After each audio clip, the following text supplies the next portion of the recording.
Saludos cordiales, Honduras. ¿Cuál es el destino de las reformas tributarias en el Congreso de la República? Esta mañana nos acompaña en el foro de TV Azteca el presidente de la Comisión de Dictamen del Congreso, doctor Hugo Noé Pino. Diputado, bienvenido. Un placer saludarlo, Darío, y me da mucho gusto estar con José Luis Moncada en este foro. Bienvenido, doctor José Luis Moncada.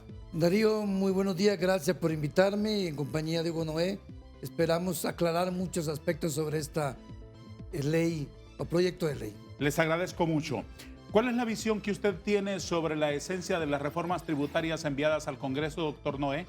Tienen tres elementos que me parece importante destacar, Darío. El primero es que ordena un proceso muy desordenado, valga la redundancia, de exoneraciones fiscales que existen en el país. En segundo lugar, da mayor fuerza a la autoridad tributaria para evitar evasión fiscal. Y en tercer lugar, nos adherimos a estándares internacionales como es la MAC, que es un tratado internacional de transparencia fiscal. ¿Usted cree, doctor Moncada, que se persiguen esos tres propósitos que menciona el diputado? Mire, yo diría que en parte sí. Lastimosamente la ley se ha politizado demasiado, ha polarizado un poco a la ciudadanía hondureña y hay bastante desinformación sobre el contenido y el objetivo de la ley. Y esto no ha facilitado realmente comprender el objeto de fondo del mismo. ¿Cuál cree usted que es la evidencia de que hay una politización en la visión de esta reforma? Mire, si usted lee los considerandos y escucha a las autoridades cuando hacen la presentación de la ley, usted pues se asusta. Uno dice, bueno, este es un instrumento técnico que busca mejorar y fortalecer un tema que ha estado mal manejado, que no ha tenido el control, que no ha tenido el seguimiento ni ha velado porque los objetivos se cumplan, o simplemente usted tiene una actitud de revancha hacia un sector de la economía del país que lo considera enemigo. Y yo no quiero repetir la palabra, pero se habla hasta de un odio. Y realmente yo creo que ahí hay una falla de parte del gobierno de la República y del Ejecutivo. El marcar más una agenda política que una agenda técnica propositiva de enmendar una situación que es evidente y que muchos hondureños estábamos a favor de que se hiciera la revisión, se subsanara, pero que siempre se crearan condiciones para que Honduras tuviera estadios de competitividad similares a los otros países de Centroamérica. Desde hace algunos años que hablamos usted y yo, doctor Noé, percibí su interés porque hubiese en el sistema tributario de Centroamérica, del Instituto Centroamericano de Estudios Fiscales, recuerdo esa conversación, un equilibrio sano para las finanzas. Ahora, este proyecto en el Ejecutivo lo han presentado como un acto de justicia porque se ha dicho así a secas y se los han dicho en su cara a los empresarios: los ricos no pagan impuestos en este país y llegó el gobierno que los va a topar y les va a hacer pagar impuestos como todos los demás. ¿Es así de simple o es de verdad una reforma que va a conducirnos a un nuevo sistema tributario equitativo con todos? Bueno, yo lo miraría, Darío, como un paso en un proceso. La estructura tributaria de Honduras es lo que se conoce técnicamente como altamente regresiva. ¿Qué quiere decir? Que la mayoría de la población paga la mayoría de los impuestos. 65% en promedio en los últimos 20 años proviene de los impuestos que se denominan indirectos, como es el impuesto sobre venta, el impuesto a la importación, el impuesto a los derivados del petróleo, que son impuestos que no van en proporción a los ingresos que tiene la población. Desde luego, sí. Entonces, un litro de combustible lo paga igual un obrero que un multimillonario. Exactamente. Entonces, eso señala la necesidad de paulatinamente hacer el sistema tributario más equitativo, porque ese es un principio de inequidad. Sí. Entonces, partimos de la base de que existe esa inequidad y este proyecto de ley busca, como señalé, en el caso específico de las exoneraciones, Honduras tiene uno de los más altos porcentajes a nivel latinoamericano de exoneraciones. Es más, en los 3 programas que tuvo el Fondo Monetario Internacional con el gobierno anterior, en los tres se hablaba de revisar las exoneraciones y ordenarlas. Y eso es precisamente lo que busca este proyecto. Pero ahí no termina. Posteriormente vamos a tener que trabajar en la reforma a la ley del impuesto sobre la renta o una nueva ley del impuesto sobre la renta, la ley del impuesto sobre venta, y paulatinamente movernos a hacer más eficiente el sistema tributario, que no solamente conlleva el cobro de impuestos, también lleva el mejoramiento sustancial de la administración. Con todos los recursos tecnológicos que existen ahora, la gente no debería pasar un calvario para pagar su impuesto, debería de ser prácticamente automático. La preservación de la confidencialidad, que ese es uno de los temas Sí. que aparece como... Lo hablaremos hoy. Sí. Exactamente, como contencioso en esta discusión. Entonces, estos elementos forman parte de tener una política fiscal sana. Puedo señalarle algo, Darío, que no se ha mencionado mucho.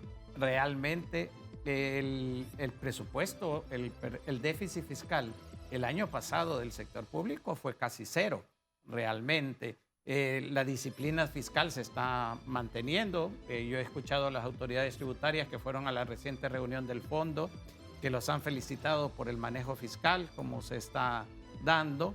Y eso forma parte de toda una política fiscal integral, no solamente la parte del manejo del déficit, sino que el mejoramiento de la recaudación tributaria, etc. ¿Son estas reformas parte de un cambio de modelo económico como lo quiere el socialismo del siglo XXI? En parte, yo diría que es una mínima parte. Aquí también hay la parte del modelo es, por ejemplo, y usted lo oye constantemente, la única forma de atraer inversión a nuestros países es exonerando impuestos.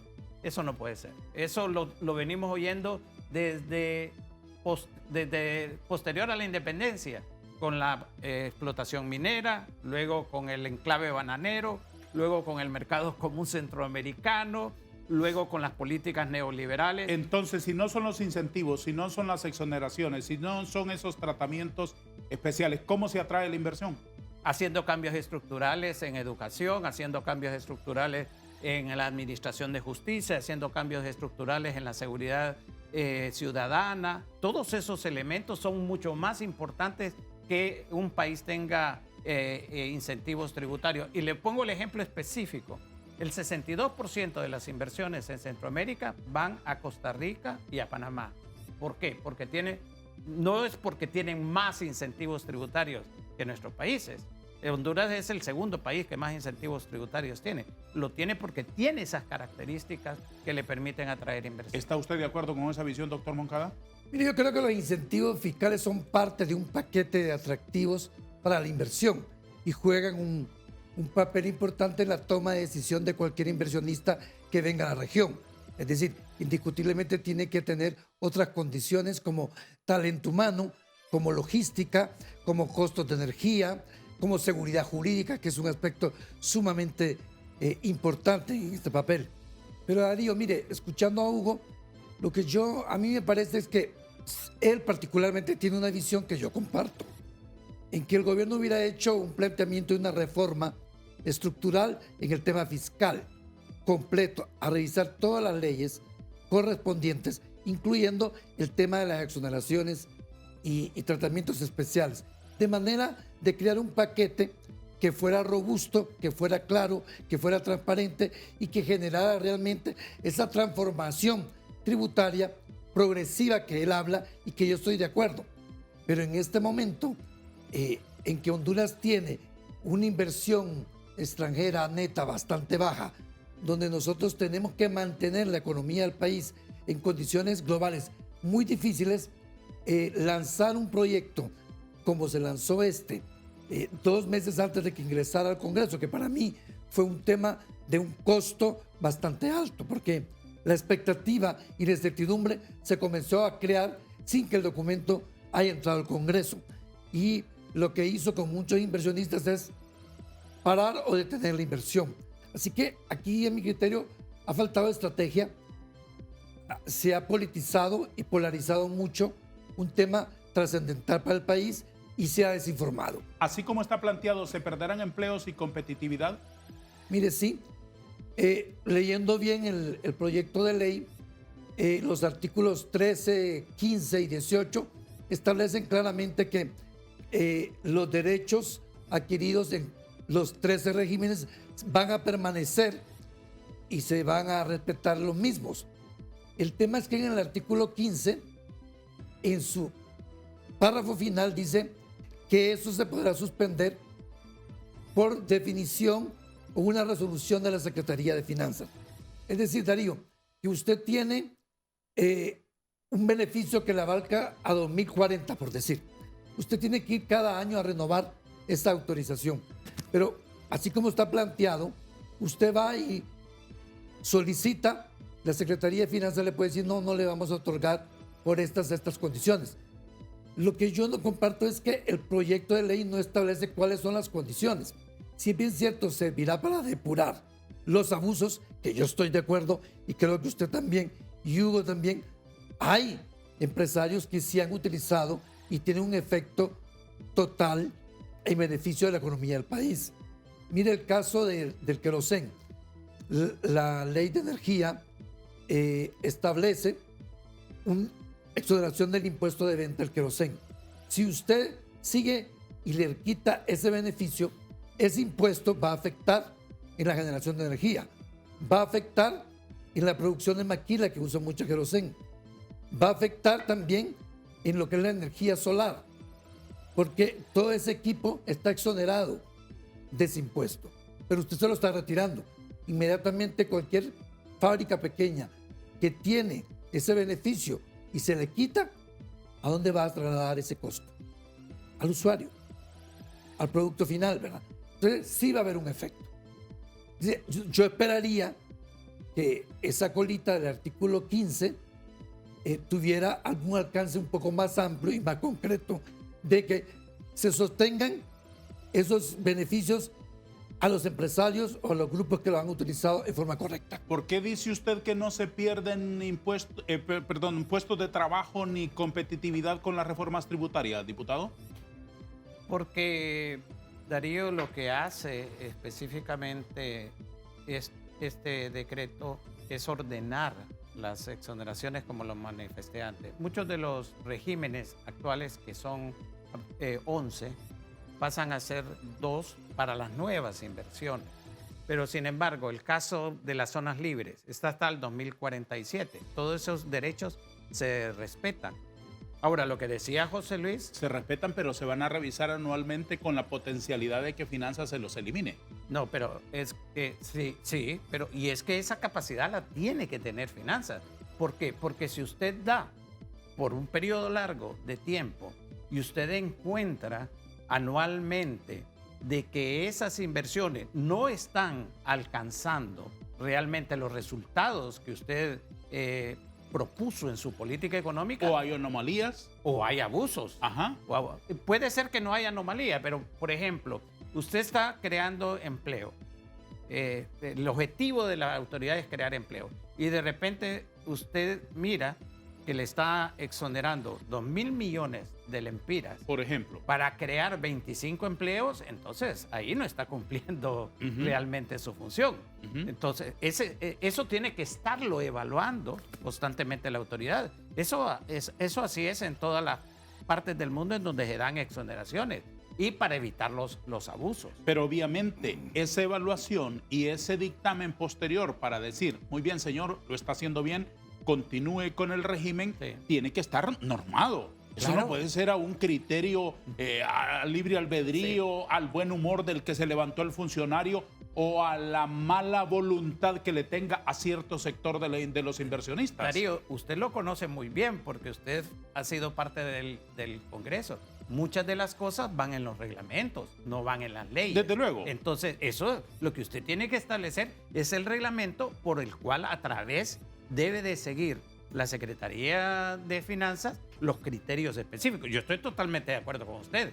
No debe quedar al libre albedrío del funcionario. La discrecionalidad en este caso no se debe de dar. pero que tiene que haber mecanismos por los cuales usted evalúe si está cumpliendo, porque si no, usted le da un periodo de 20 años de exoneraciones y los abusos por eso se presentan, porque no son auditados. Uno de los regímenes que han mencionado que se incorporan en este nuevo proyecto de ley es el RINDE, el que se ha reducido a esas letras, y el de las zonas francas que permanecen, ¿no? ¿Dónde está el atractivo para los inversionistas en ambos regímenes? En los incentivos tributarios que se establecen. Pero es que no son de la misma magnitud de los otros. Porque de los que otros están son eliminando. exagerados. Los otros han sido exagerados en el tiempo. Se les han dado en algunos casos impuestos sobre la renta, impuestos sobre venta, hasta impuestos municipales, hasta impuestos sobre venta de las cosas que consumen internamente. Precisamente ese es el objetivo, de ordenarlo. ¿Y cuáles son los estímulos en el RINDE, por ejemplo, y en las zonas francas? No está exoneración de impuestos sobre la renta, impuestos acorde a la naturaleza de la empresa. Entonces, que no van a haber incentivos tributarios, eso no es cierto, porque fíjense que yo he leído en medios de comunicación que dice, se eliminan las exoneraciones de raíz. Eso no es cierto. Estos dos regímenes tienen específicamente incentivos tributarios. Y en los que permanecen, en los que ya están establecidos, que me dice usted van a terminar dentro de Periodo. 20 años, 30 años, 40 años, 5.000 años, lo que sea, lo que ya está en funcionamiento. Sí. Esos, ¿qué variaciones tienen con estas nuevas reformas? Ninguna. Se mantiene con los mismos derechos que fueron adquiridos al momento en que se les concedió la exoneración. Nada más que en la renovación anual les pueden quitar totalmente el beneficio o se los pueden quitar parcialmente. Y yo coincido con Hugo en que esto tiene que reglamentarse, Darío, pero la ley debería fijar los parámetros. Porque si no, usted va a reglamentar de una manera subjetiva. Y el temor que hay es que los considerandos y la actitud y la proposición que ha tenido la autoridad competente, pues deja duda de que tiene un alejamiento técnico y un acercamiento político. ¿En qué sentido? En que hay una actitud de perseguidor, de que las cosas están mal hechas, de señalar casos específicos, que es válido, que si usted es una autoridad, investigó, pero usted tiene que ser objetivo y técnico en el beneficio que está dando y en el análisis de los resultados del mismo. Usted está partiendo de la premisa de que el Libre es un partido enemigo de la empresa privada. Yo parto de lo que veo y eso es lo que estamos viendo en este momento. ¿Me ¿Y explico? usted qué ve, doctor? Eso no es cierto. Eso no es cierto. Lo que pasa es que en el pasado, en este país se ha acostumbrado a que todo lo que dice la empresa privada es lo que tiene que hacer. Y le voy a poner un ejemplo bastante claro, que fue el Código Tributario en el 2016. Sí. Salió un proyecto del Código Tributario que era muy bueno. La empresa privada se opuso fuertemente. Juan Orlando Hernández mandó a Eval Díaz al COEP y ahí modificaron todo lo que quisieron modificar y le hicieron un acta en donde decía que el Congreso no podía modificarle ninguna coma. Y así lo aprobaron. Eso no va a ocurrir ahora. Eso no va. La empresa privada tiene muchos puntos que hacer. En este proyecto ya el Ejecutivo les concedió como 10 o 12 flexibilizaciones. Explíquemelos, ¿cuáles recogieron? El primero, el preproyecto inicial. El borrador inicial. El borrador de las inicial reformas. tenía solamente 5 años para cada uno de los regímenes con extensión de 5. Se le aumentó a 10 en cada uno de ellos. O sea que ahora... Extensibles. Extensibles 10 años. O sea, pueden ser hasta 20. En segundo lugar, en las zonas francas tenía que solo podía participar capital extranjero. Ahora puede participar capital nacional también. En tercer lugar, se derogaba uno de los elementos que ha dicho que va a afectar el costo de vida, que era la exoneración a las importaciones de productos agrícolas para producir alimentos. Maquinaria, el elemento. La derogación se mantiene, pero se introdujo en la ley otro artículo de reforma a la ley del impuesto sobre venta, en donde esto que estaba exonerado, que antes necesitaba un papeleo administrativo de ir a franquicia, ahora va a estar exento, ya no va a necesitar. Los mismos productos ahora van a estar ¿Qué más? exentos.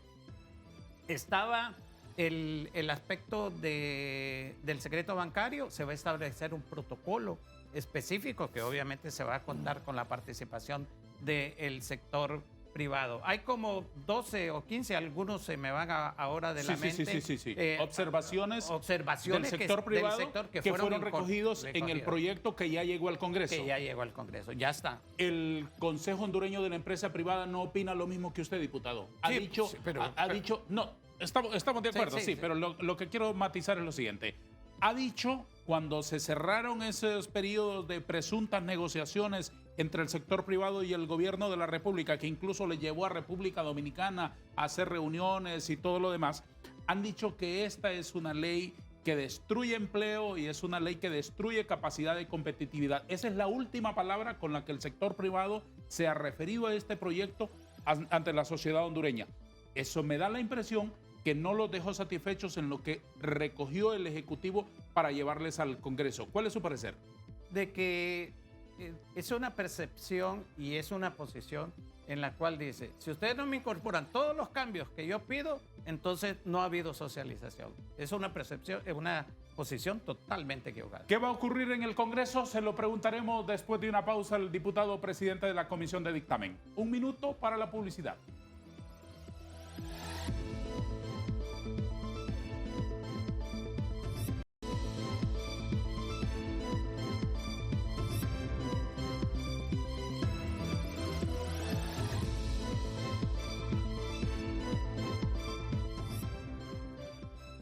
Continuamos en el foro de TV Azteca Honduras, donde estamos todas las mañanas de lunes a viernes a partir de las 7 de la mañana, explorando con invitados brillantes la realidad del país y además en una incesante búsqueda de la explicación de las cosas.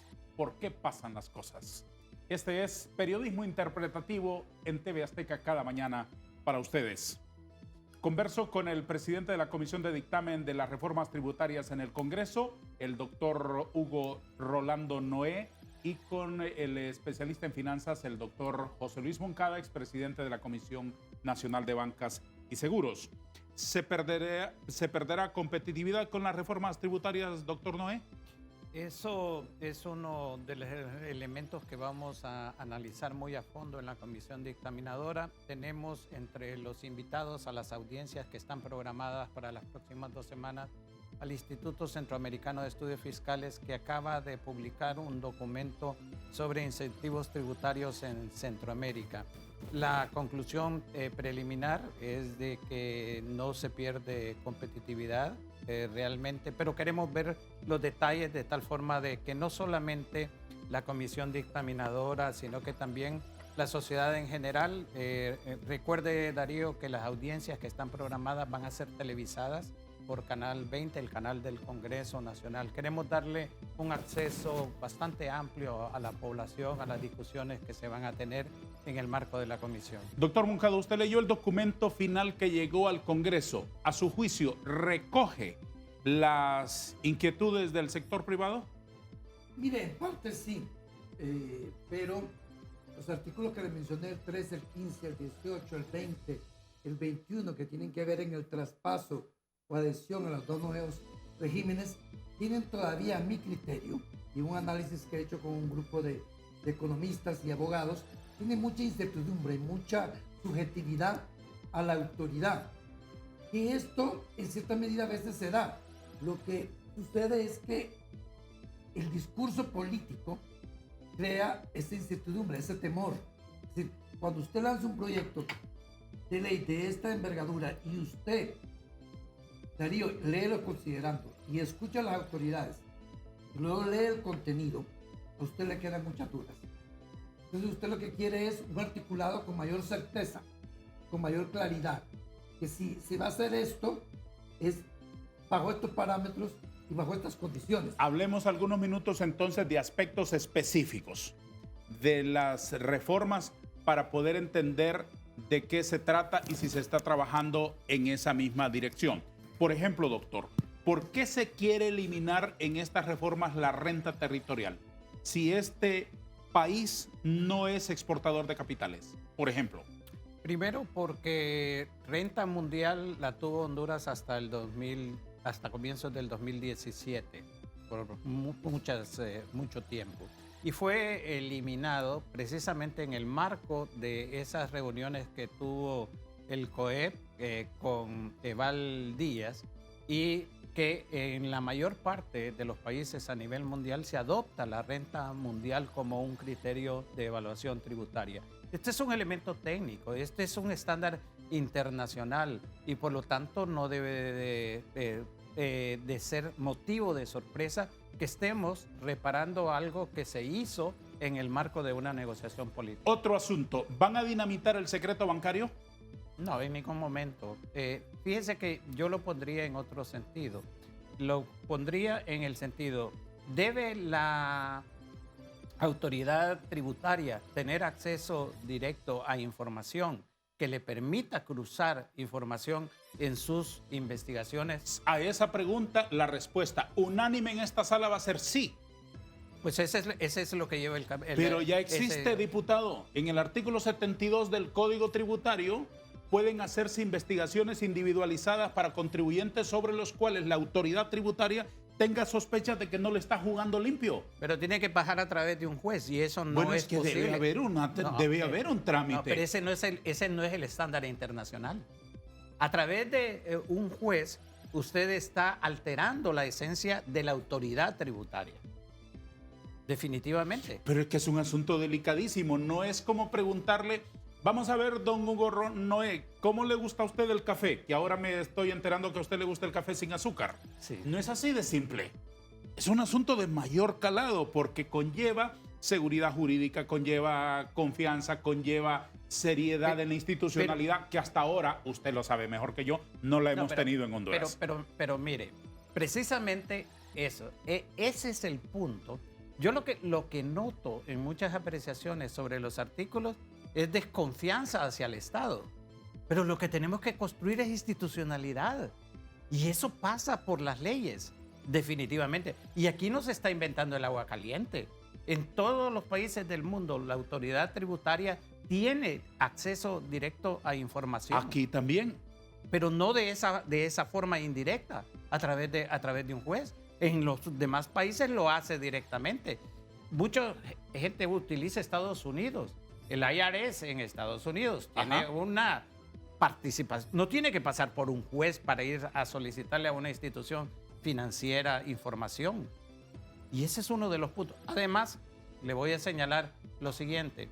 Uno de los elementos que fue señalado como modificación en el proyecto inicial es el hecho de establecer un protocolo que sea aceptable para todas las partes. Y eso es lo que vamos a hacer y por eso vamos a escuchar a la Asociación Hondureña de Instituciones Bancarias en las audiencias que vamos a tener. ¿No le parece que pasar abruptamente de una rendija, llamémosle como usted quiera porque está quejándose de los trámites, a abrir un portal exagerado? No me parece. Más bien me parece que el hecho de tener que pasar por un juez es un impedimento a la agilidad que requiere la autoridad tributaria. ¿Cuál es el parecer suyo, doctor Moncada? Mire, Darío, yo parto de un derecho constitucional. Para mí hay varios artículos de la Constitución que establecen el derecho personal, el derecho individual, el derecho a la secretividad de los actos de cada uno de los hondureños. Entonces, en términos generales y en diálogo con varios abogados, coincidimos. Es decir, tendrían que haber algunas reformas de la Constitución para que usted pueda ser vulnerable en ciertos derechos particulares que usted tiene. Hablando concretamente del secreto bancario. Exactamente. Mire, yo como el presidente de la Comisión de Banco y seguro le diré que es un tema que yo conocí desde antes y respeto hasta el día de hoy, el derecho individual que tiene la persona de manejar. Usted se acerca a un banco y le dice, yo quiero hacer un depósito, un certificado de depósito, una tarjeta de crédito. Señor banco, usted tiene que mantener mis saldos y mis cuentas en la secretividad correspondiente. Y el banco asume esa responsabilidad. Bueno, esos son los acuerdos de los que se parte, ¿no? Ese es el acuerdo que se parte. Entonces, si usted quiere que el banco abra esa secretividad, usted tiene que tener un marco legal correspondiente. Podré coincidir con Hugo que de repente el tema de que sea una orden de un juez puede ser un atraso y un proceso largo, pero no quiere decir que debe ser más corto porque una autoridad sin argumentos y sin sustento, pida levantar el secreto bancario. Es decir, usted puede llegar al ente supervisor y decirle, tengo el caso de Juan Pérez y tengo todo un historial Ajá. de declaración Ajá. que no coincide con su operación. Ajá. Entonces, solicito, en base a tales artículos, acceso de conocer esas cuentas. Pero usted tiene que tener una argumentación.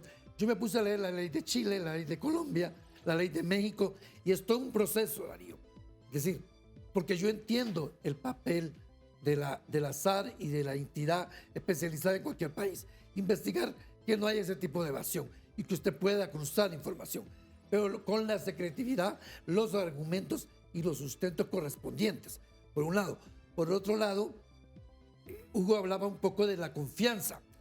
Y si hay desconfianza en el actual gobierno, me van a disculpar, pero ellos la han creado. Porque en los considerando y los discursos de persecución y de búsqueda y demás, la gente tiene desconfianza y se repiten escenarios que han habido en otros países. Entonces, la gente tiene esa desconfianza, pero se ha creado por una falta de institucionalidad, por un discurso que no corresponde a una función pública objetiva, transparente, como corresponde, ¿verdad? Entonces, ese es un tema que ellos van a tener que superarlo y ver cómo lo hacen. Pero no solo somos la empresa privada, no solo es el individuo profesional. La mayoría de los hondureños viven así, no tienen confianza. Pero fíjese, Darío, lo que señala José Luis, una autoridad sin sustento y argumentos. ¿Qué es lo que dice la ley con respecto a los funcionarios públicos? Ningún funcionario público puede actuar si no es de acuerdo a la ley. Eso es lo que dice. No tiene más atribuciones que la ley expresamente le confiere. Entonces, si un funcionario no tiene argumento ni sustento, está violando la ley. Eso es lo que tenemos que construir y usted lo tiene que denunciar ante las autoridades judiciales, etcétera. Tenemos que construir institucionalidad, pero no es por una cuestión subjetiva de que el libre no nos quiere a nosotros, que nosotros vamos a dejar de hacer leyes, por favor. Ese es nuestro trabajo en el Congreso Nacional. Lo que tenemos que ver es si esa ley es justa, si esa ley tiene los elementos. Concretamente sobre el secreto bancario, para apartarnos de este acápite y hablar de otros asuntos, ¿están conscientes que la sola alusión a la eliminación del secreto bancario, digo eliminación en el concepto actual, en el modelo actual del secreto bancario, derriba los estímulos para el ahorro? No, no hay eliminación del secreto bancario. Hay acceso de la autoridad tributaria a información financiera. Eso es lo que contiene la ley. ¿Cuál es el problema, además de el trámite por el juez del artículo 72 del actual código que le permite, le insisto, doctor, le permite a la autoridad tributaria investigar a un contribuyente del cual sospecha que no está jugando limpio? Porque retrasa todo el procedimiento. Entonces, porque no se hace en ningún otro país del mundo. Entonces, ¿sí se hace? Sí, en algunos países todavía existe la participación. Existe, fíjate. Bueno, todavía existe. Bueno, pero existe. Entonces, Existe. El tema es que está. Es decir, el caso de Chile, usted ve casos en México donde usted va y el juez tiene que ordenar e instruir. Esto es quitar la subjetividad del ente público, sobre todo en países como el nuestro, donde no hay institucionalidad. Pero es que los procedimientos están establecidos. Si la autoridad establece un abuso, supóngase usted que el SAR comete un abuso con algún contribuyente, usted tiene los tribunales de justicia para ir a establecer su demanda efectiva. Igualmente, esa misma condición de los tribunales de lentitud que usted decía en el caso anterior va a ocurrir con el contribuyente. Pero es que precisamente, Darío, volvemos al punto. ¿Por qué no hacemos eficiente la administración de justicia? Bueno, ese no es el problema. Ese es otro cantar. Ese es lo que le digo. Nosotros tenemos ese es otro cantar. Muy bien. Construir institucionalidad. Concluyamos entonces este capítulo disipando la siguiente inquietud. Si el problema es que para investigar a un contribuyente hay que dar una gran vuelta por el Poder Judicial y eso tardará meses y hasta años, cuál es el modelo para investigar las cuentas bancarias de un contribuyente X que plantean las reformas tributarias que están en sus manos. Bueno, voy a partir el primer aspecto para aclararle lo que... El sistema financiero no se opone al acceso de la autoridad tributaria al sistema financiero. Ellos están de acuerdo de que la autoridad tiene que tener esa posibilidad. A lo que ellos se oponen es a que sea toda la información, toda la base de datos. Es lo único que se opone. ¿Por qué? Porque ellos saben los estándares internacionales. Ellos saben que eso es lo correcto. Y precisamente lo que se debe garantizar, Darío, es la confidencialidad de esos datos. Y Deme para un ejemplo eso, entonces, ¿cómo va a quedar en la ley? Deme un ejemplo de no, cómo que va a quedar en la va ley. a quedar establecido de que tiene que existir un mecanismo que garantice la confidencialidad de acuerdo a estándares internacionales. ¿Va a quedar en la ley o lo van a dejar para el reglamento? Bueno, yo no le puedo decir cómo va a quedar en la ley porque todo esto depende de las discusiones. Desde luego. De las discusiones. No, Pero no soy yo el que decido. pero ¿cuál es la intención? Esa debería de ser la intención y eso fue lo que se planteó al sector privado. ¿Confía Como usted, garantía. ¿Confía usted, doctor Moncada? Mire, no quiero adelantarme, pero en términos generales tiene que ser muy robusto y manejado con mucha seriedad y imputar un delito en el caso de violación de esa información.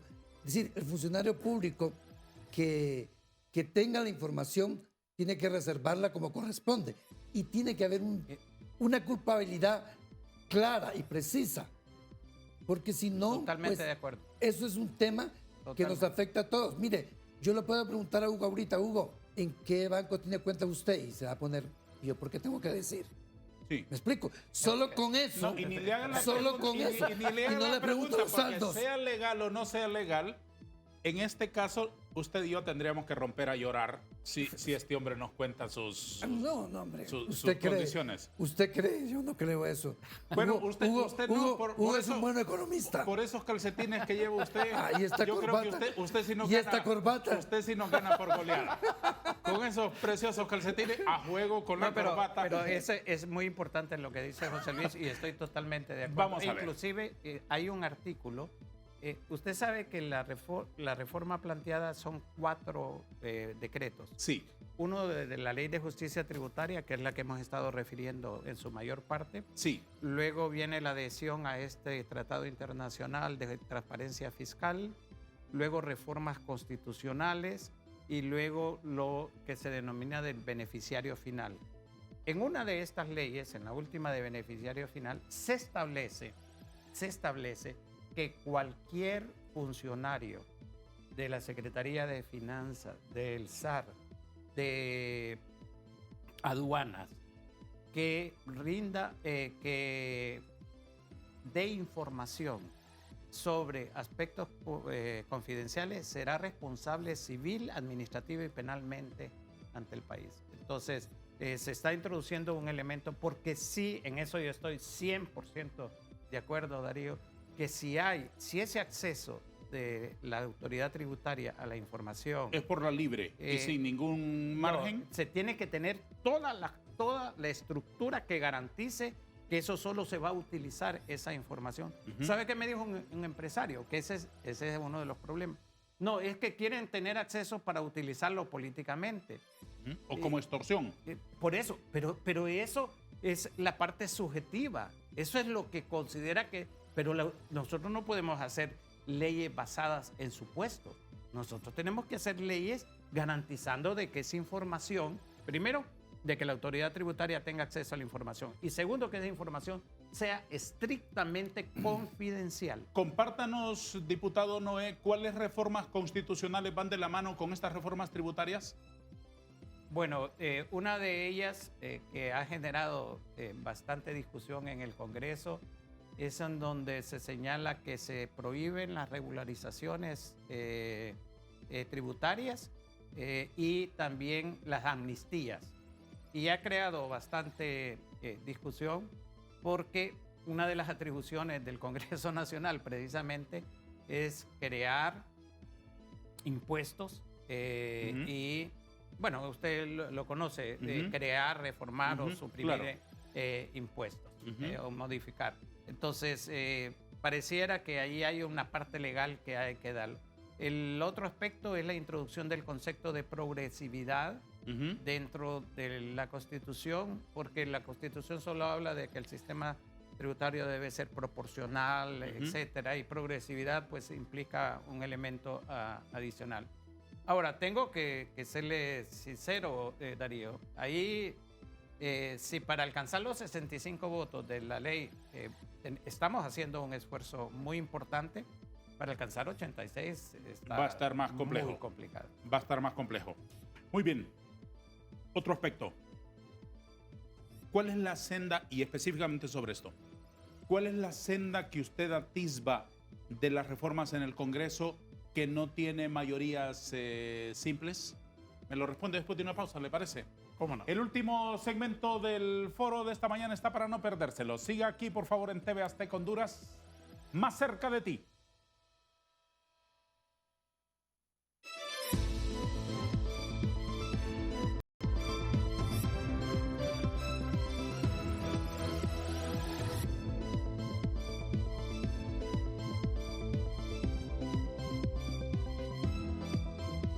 El tramo final de nuestro conversatorio. Presidente de la Comisión de Dictamen del Congreso, ¿cuál es el camino que atisba usted que va a llevar las reformas tributarias en un Congreso donde no hay mayorías simples? Bueno, primero dentro de la Comisión de Dictamen esperamos aclarar muchos de los conceptos. Algunos de los temas que hemos discutido yo los considero que son temas que van a surgir muy fuerte ahí. El caso del secreto bancario, sí. El caso de los precios de transferencia, el caso de la renta mundial y otros similares. Sin embargo, yo soy optimista, Darío, de que se pueda construir una votación que llegue a más de 65 votos y se pueda aprobar una vez que se han aclarado el verdadero contenido y alcance de la ley. Obviamente es un escenario político. Usted es integrante del Consejo Central Ejecutivo del Partido Liberal, doctor Moncada, que ya fijó una posición sobre el proyecto que llegó al Congreso de las reformas tributarias. Políticamente hablando e interpretando el escenario del Congreso, ¿qué futuro le ve a las reformas? Mire, lo veo un poco complejo. En primer lugar, yo creo que hay dos posiciones, y lo vamos a ver. Y eso es normal en un partido político. El Central Ejecutivo fija una posición de no apoyar el anteproyecto que se presentó. Y lo dice claramente en su comunicado. Ahora, hay una nueva versión que tiene que entrar al Congreso, donde ahí ya es la bancada del Partido Liberal que tiene que tener su análisis y su posición, independientemente que el Central Ejecutivo dará las líneas correspondientes en qué aspectos nosotros coincidimos y qué aspectos nosotros no estamos de acuerdo. En ese sentido, el partido está teniendo reuniones también con los sectores, con el COEP, con ASJ, con la sociedad civil y con diferentes sectores, pudiendo levantar realmente esas observaciones, esos comentarios que sirvan de base para que los dos liberales que están en la comisión que preside Hugo pueda exteriorizar estos temas. Igualmente pueda ayudar a fijar una posición de los 22 diputados, que dicho sea de paso, tampoco están claros si los 22 diputados se van a oponer, se van a manifestar a favor o se van a abstener. Por supuesto. Entonces, ahí hay un tema bastante a desarrollarse. Han publicado ustedes esta mañana un calendario enorme de consultas que van a desarrollar en las próximas 2 semanas, escuchando a los sectores del país, actores económicos, sociales, académicos, etcétera, sobre las reformas tributarias, diputado Noé. ¿Va a servir de algo escuchar las voces disonantes? Sin lugar a dudas. Yo creo que la comisión está abierta a escuchar los argumentos y si esos argumentos son sólidos, pues a proceder a modificar el proyecto. Históricamente, sabe usted, y usted, doctor Moncada, que se ha criticado que el Congreso sea una oficina de trámites del Poder Ejecutivo, que por la mañana el Ejecutivo introduce por una ventanilla un proyecto y por la tarde pasa a recogerlo ya convertido en ley para publicarlo en la Gaceta. ¿Este proyecto de reformas tributarias va a seguir el mismo camino? Obviamente que no, porque si así hubiese sido, no haríamos ningún tipo de audiencia. Lo que sí es importante tomar en cuenta, Darío, es que las audiencias tampoco requiere de que todo lo que diga, porque usted lo mencionó muy bien, ahí vamos a escuchar opiniones a favor y opiniones en contra. Evidentemente. Entonces, pero en algunos casos no se va a poder satisfacer a todo el mundo. Desde luego. Y ese es el problema, que hay veces, lo que digo yo, a la empresa privada se le han incorporado varias modificaciones. Ahora, si quiere que el 100% de las modificaciones, eso no va a ser posible. Sí, siempre es complicado sobre cualquier pieza legislativa, es muchísimo más cuando se trata de tributos. Sí, porque sí, si le pregunta a todo el Todo es mundo, polémico. ninguno va a querer Exacto, pagar. así es. Eso es bastante obvio. Y esto que no hay aumento de impuestos. Ahora bien, lo que pidió el Poder Ejecutivo se lo va a mandar a dejar el Legislativo aprobado idénticamente, como que le hiciéramos una encomienda y que me la manden una moto con Hugo. Yo soy bastante sincero porque tengo más de una década de estar estudiando este tema y en muchas de las cosas que el proyecto está planteando yo coincido y las voy a apoyar de ese punto de vista. Pero también tengo la mente abierta para escuchar argumentos que sean sólidos para modificar. Esa es parte de un pensamiento liberal, porque Hugo, a mi criterio, tiene una esencia liberal de escuchar las partes y ser democrático en el tema. Yo, la recomendación que sí le doy a Hugo, Es porque parte ya... del socialismo democrático. No, yo no soy parte de ningún socialismo. No, yo. Usted sí, usted sí. No, lo que usted dijo es parte del socialismo democrático. No, es de pensamiento liberal. Si se va y se hace en un laboratorio un examen de sangre, ¿de qué color cree que le sale? Rojo, blanco, rojo. Los glóbulos rojos, blanco y rojo. Siempre Yo he creo que me sido. va a salir rojo Mire, y negro. siempre he sido. Algún coágulo. Ha tenido el honor de ser embajador de gobiernos liberales, ministro de Finanzas No, de yo eso gobiernos liberales. nunca lo niego, José Luis. Entonces, Nunca lo niego. pero mire, volviendo al tema, yo le recomendaría a Hugo, porque ya hemos dialogado con él sobre el tema, en esta socialización, en estas audiencias, si es bien cierto, no se va a satisfacer las pretensiones de todas las partes, sí es bueno que al salir ellos denoten qué fueron las cosas que fueron aceptadas y no. Sí. Porque en términos generales, por ejemplo, en el presupuesto de 2023, la mayor parte de los sectores que se reunieron dicen, miren, no se reformó nada, el presupuesto se aprobó tal sí, como lo mandó el Ejecutivo. Hugo dice que no, pero que transparente que sí fue lo que se aceptó, porque a caso contrario la gente le pierde confianza a las audiencias. Yo le puedo decir qué fue lo que se modificó en el presupuesto del 2023. Se introdujo un capítulo completo sobre el presupuesto sensible al género. Se le aumentaron 1.000 millones de lempiras a la Secretaría de Seguridad, que ayer en un medio de comunicación el jefe de la policía dijo esto es para antiextorsión. También a petición de los grupos magisteriales se aumentó el salario a los profesores para el año 2023. Entonces, ahora que hayan llegado y que no se haya todo lo que querían los sectores. Esa es otra cosa, y eso es natural en el Congreso. Por eso Solo me queda un minuto, discúlpenme, señores. Una última inquietud. Aprovechando que usted fue presidente de la Comisión Nacional de Bancos, quiero consultarle sobre una escena que vimos ayer. Vimos a la secretaria de Finanzas yendo a la Comisión Nacional de Bancos y Seguros a dejar una firma para autorizar que le investiguen sus bolsillos. ¿Esto es el procedimiento correcto para investigar principios de enriquecimiento ilícito? Para mí no. La Comisión Nacional de Bancos y Seguros tiene una ley bien clara, con objetivos y funciones, y no es supervisar las cuentas ni los activos de los funcionarios públicos.